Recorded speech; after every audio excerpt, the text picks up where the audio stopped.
Hey guys, thanks for watching Precision Rifle Network. Joel here, again with another stage study video with Brandon, and we are going to be shooting off of the car this time. Now this is a fairly common barricade that you find in PRS NRL type matches, club level matches.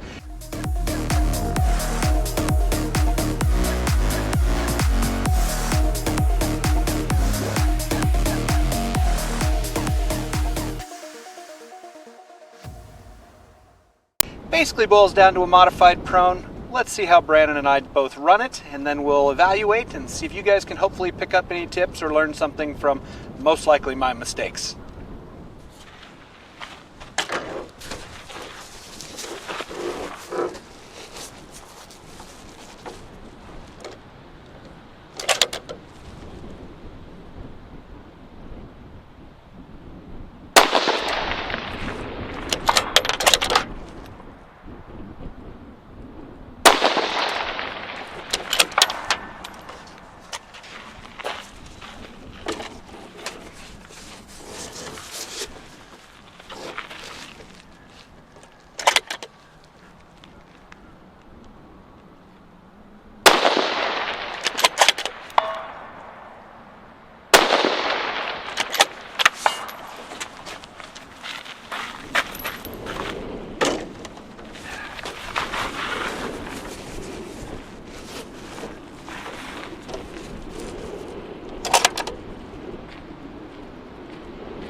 Alright, drop the one.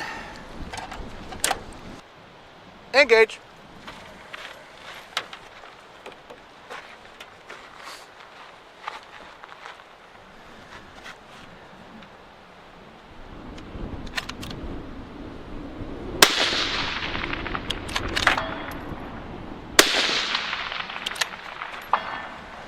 Two good impacts.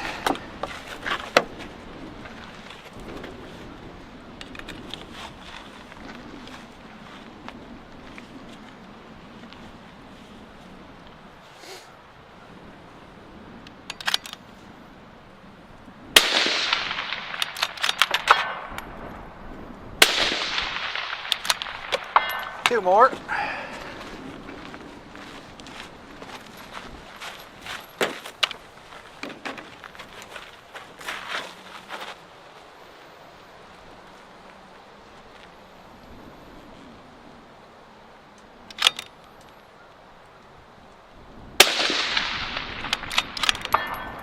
Impact.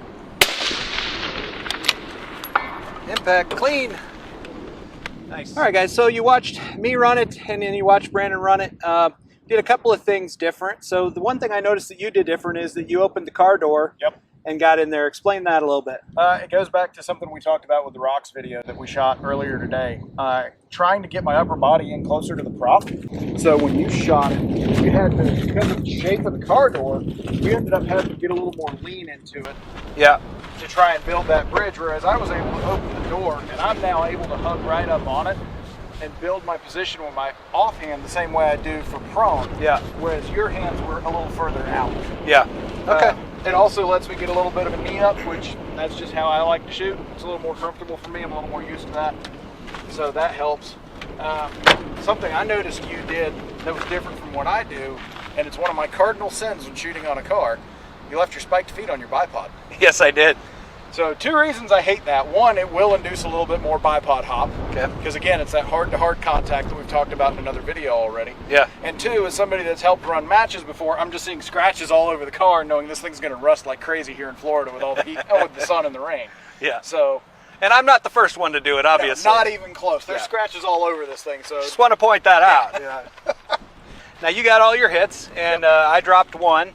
So I think mine was wind. It kind of picked up on me right there, and I missed. It switched more towards coming straight on, and we've noticed that today. Yeah.